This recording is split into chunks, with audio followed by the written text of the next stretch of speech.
know it's difficult, but you can. It's very difficult to follow her. But when you think about the June as a parent, I was sitting in my house. That day I was working from home. Most of us worked from home that day. I still remember 25th.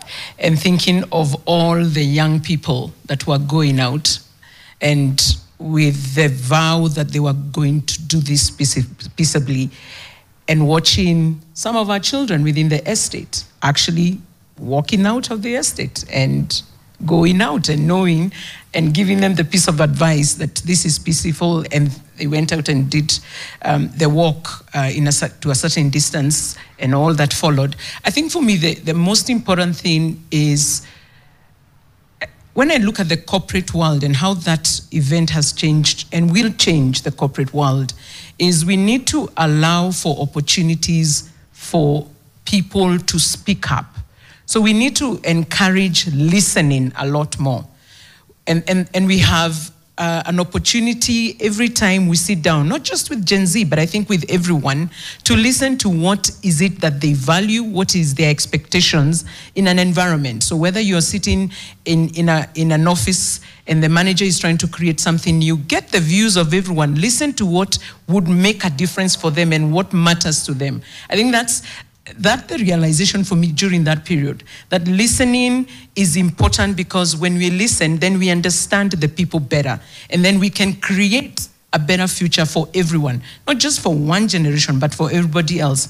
So the art of listening and the opportunities presented, whether it's in a society or whether it's in a corporate environment, is one of the ones that I took out, and I'm sure many of us have taken out in the workplaces. How do we allow people to actually express themselves without having gone to the extreme? Because what you don't want to get to the place of extreme. You want to give opportunities so that as often as you can, people give you feedback and they share their ideas. The safety of creating an environment for what we call psychological safety. How safe is it for me to actually come and view and share my view like she's doing? It's safe for her to say the things that make her dissatisfied.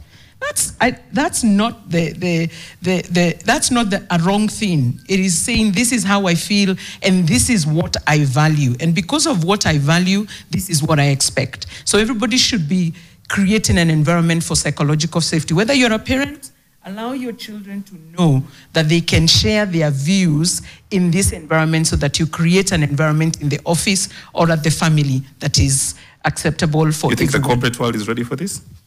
I think the corporate world is going through a transformation. I really think so. We are finding ourselves creating and training managers to really know how to listen. How do they collect ideas? We have pulse checks.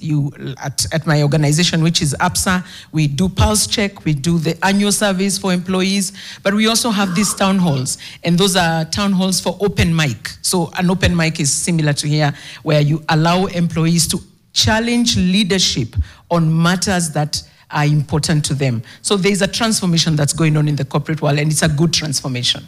Yeah. Okay, I want to go back to the audience in 1 second as I allow the NTV crew to go for the news at 6:54, but the conversation continues here. Thank you very much for your company. We are also online. You can follow this conversation as it continues. Let me go straight to the audience. I want to pick out thoughts on the question on what we've had about the transformation that is happening